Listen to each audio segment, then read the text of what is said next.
Lanjut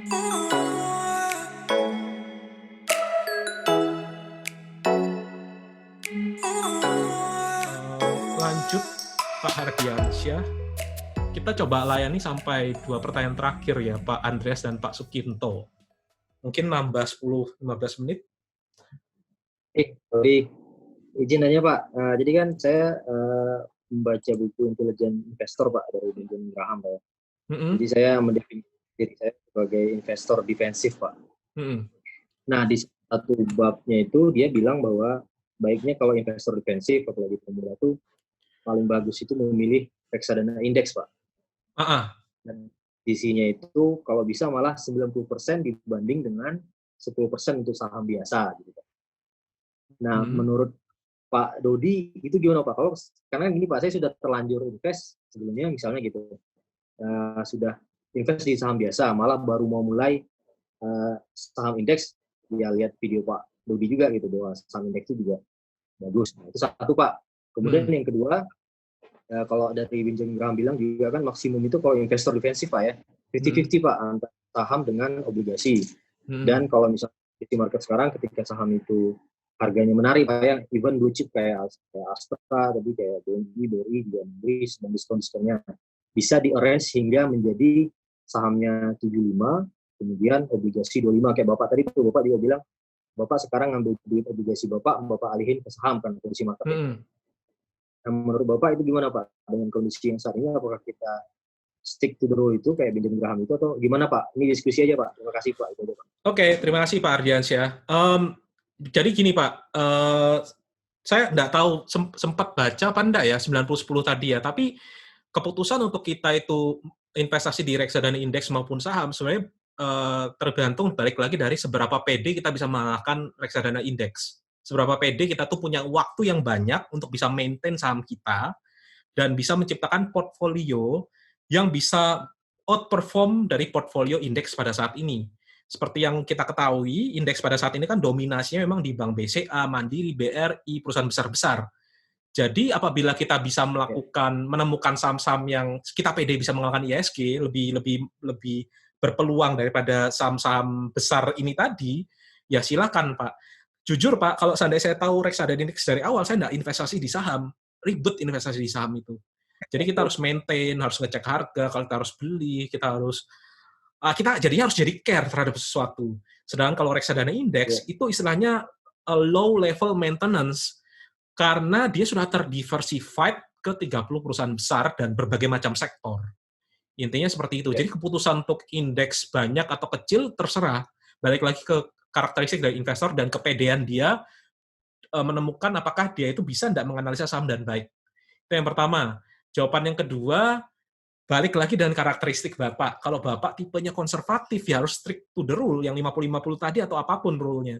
Tapi kalau seandainya Bapak itu investornya agresif, saya ingat dulu Pak Lo Keng Hong di suatu seminar sempat cerita, dia di tahun 98 itu dia punya 85% saham, 15% cash. Ketika pasar saham itu crash sampai sedalam-dalamnya, 15% cash itu langsung dimasukin semua ke saham. Ke United Tractor kalau tidak salah. Mungkin orang lain tidak bisa melakukan kayak Pak Lo Keng Hong, karena memang beda karakteristik. Mungkin bisa tidak tidur ketika kita melakukan hal itu. Nah, itu dikembalikan lagi ke diri kita. Kita orangnya seperti apa? Kalau saya sempat tunjukkan portfolio saya sempat minus 700 juta kan di salah satu webinar, ya tidak masalah. Ya tetap bisa santai-santai aja. Selama kita tahu perusahaan yang kita beli itu perusahaan yang memang kita yakin 5-10 tahun lagi tetap akan berdiri dan market leader. Nah, kalau seandainya 700 juta itu di saham-saham second liner, itu lain cerita, Pak. Bisa jadi kita goyah sekarang. Nah, itu intinya seperti itu dari saya. Boleh sedikit lagi, Pak? Boleh, silakan, kita Pak. ini, Pak, menjaga ini, Pak, kan Bapak di YouTube Bapak juga bilang kalau bisa kita sedia dana cash itu kan 6 kali pengeluaran. Apa kita menjaga di situ, Pak? Biar kita tetap di 6 kali pengeluaran per bulan, sisanya kita langsung aja mumpung market lagi diskon-diskon gede-gedean ini kita ajar aja ke saham. Gitu. Balik lagi Pak, yang saya maksudkan 25% atau 20% itu bukan termasuk dana darurat. Jadi dana darurat ini tidak boleh diutak-atik. 20% cash tadi ya 20% di dana pensiun.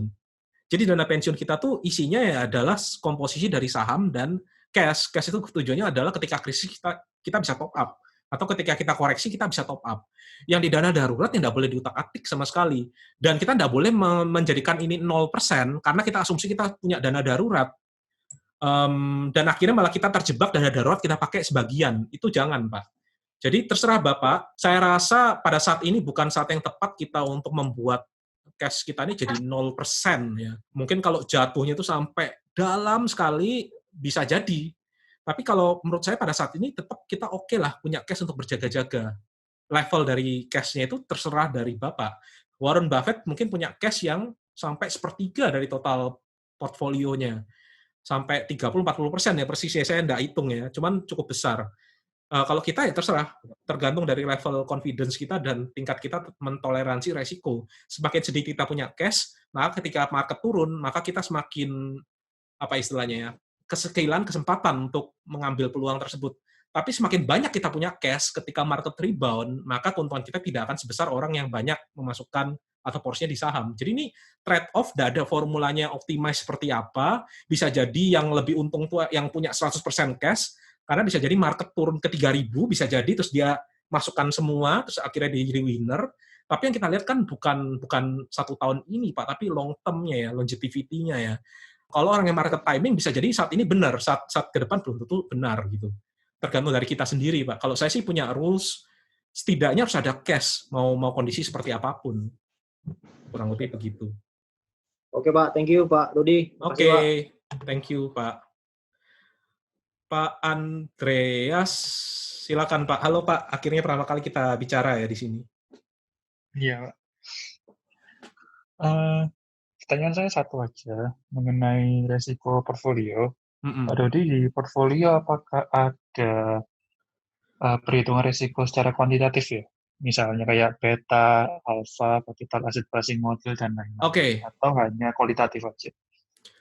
Oke Pak, pertanyaan bagus. Saya nggak ngitung sampai sedetail itu. Jadi saya tidak akan ngitung kayak korelasinya antar sektor seperti apa, terus pakai CAPM atau apa. Enggak Pak. Cuman saya pastikan saya terdiversified ke beberapa sektor. Saya ada consumer goods, saya ada bank, saya ada properti dan konstruksi. Properti dan konstruksi karena saya merasa saya punya lebih tahu industrinya daripada industri yang lain, sehingga saya punya ini dan konglomerasi di Astra. Jadi saya pastikan terdiversified di sini. Jadi ketika bank lagi turun, gudang garam saya masih naik, Astra masih naik, dan seterusnya.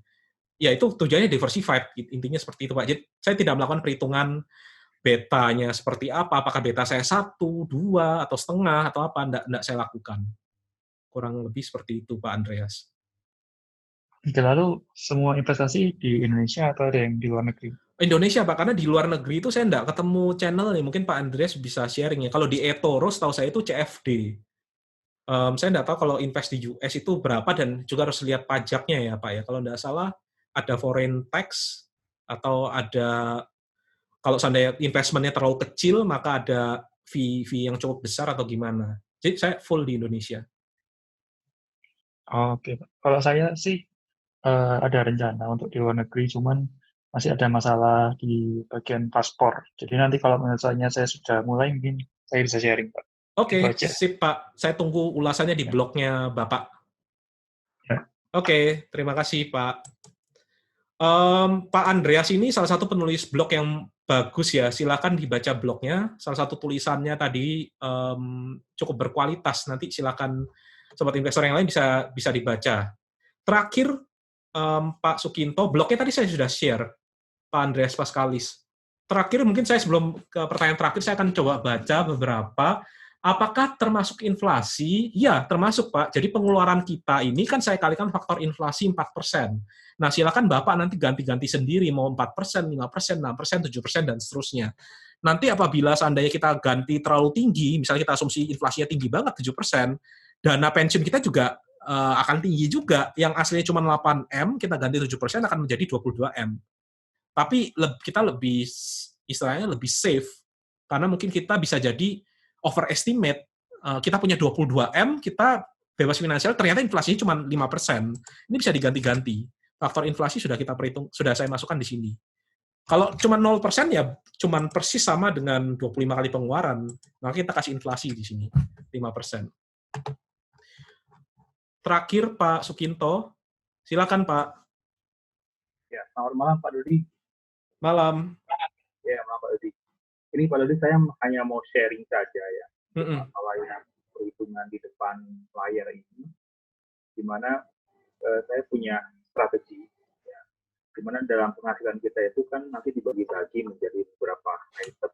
Pertama itu kita bagi menjadi dana daruratnya, sesuai dengan yang dipaparkan sama Pak Dodi. Kemudian di situ ada juga dana asuransi,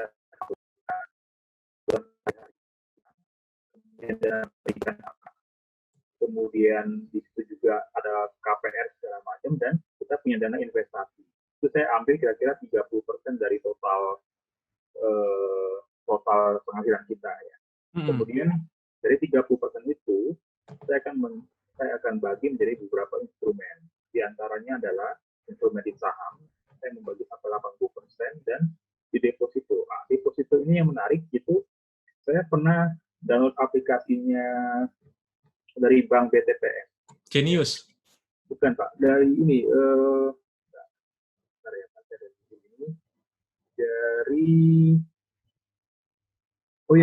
Dari Genius Pak.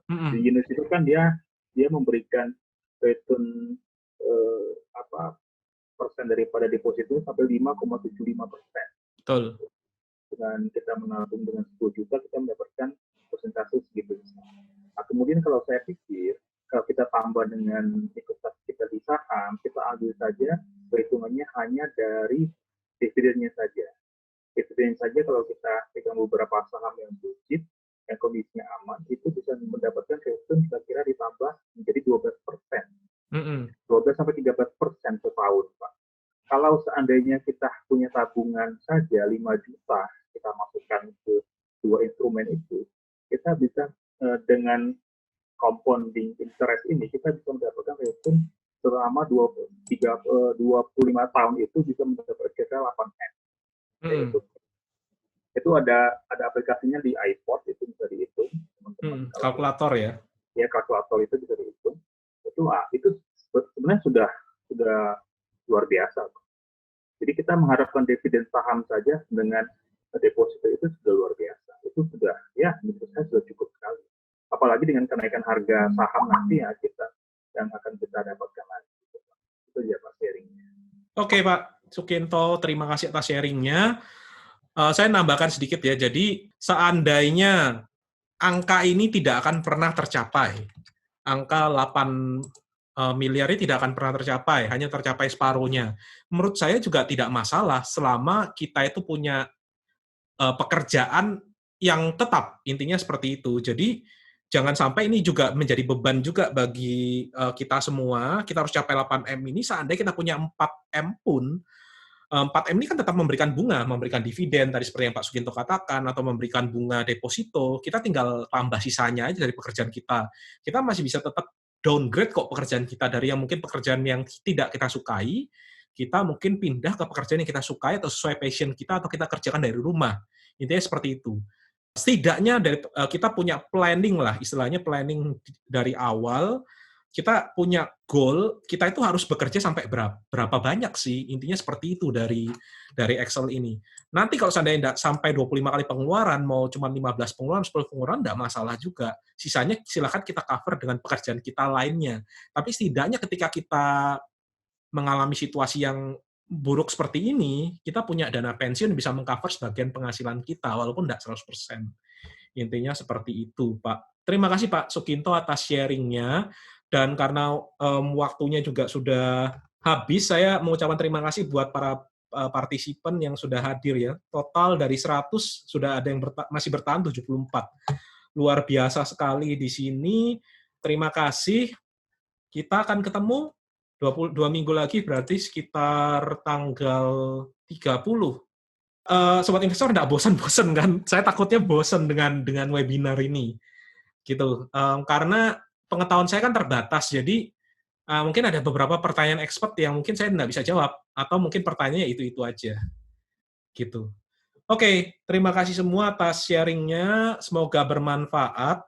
Oh ya, saya juga akan update terus beberapa tulisan saya di Traktir ya, saya mulai melakukan update di sini. Silakan dilihat. Saya nanti akan juga update Stockbit saya di sini. Di Traktir ini saya sudah mulai di karya ini di sini. Dan saya juga sebenarnya ada tulisan di Quora. Cuman Quora ini campur-campur. Saya akan coba memindahkan sebagian ke Traktir. Dan ini bisa diakses secara free. Oke, terima kasih semua atas partisipasinya. Semoga bermanfaat. Selamat malam minggu semua. Semoga stay safe. Dan kita berdoa banyak agar negara kita bisa cepat pulih sehingga kita bisa beraktivitas seperti semula. Apapun yang kita punyai di portfolio kita. Selamat malam semua. Malam, Pak. Malam. Malam, Pak. Terima kasih Pak Dodi. Terima kasih. Selamat malam, semua. terima kasih Pak Dodi. Terima kasih. Malam, Pak Dodi. Terima kasih. Malam Pak, makasih. Malam Pak, makasih. Terima kasih semua.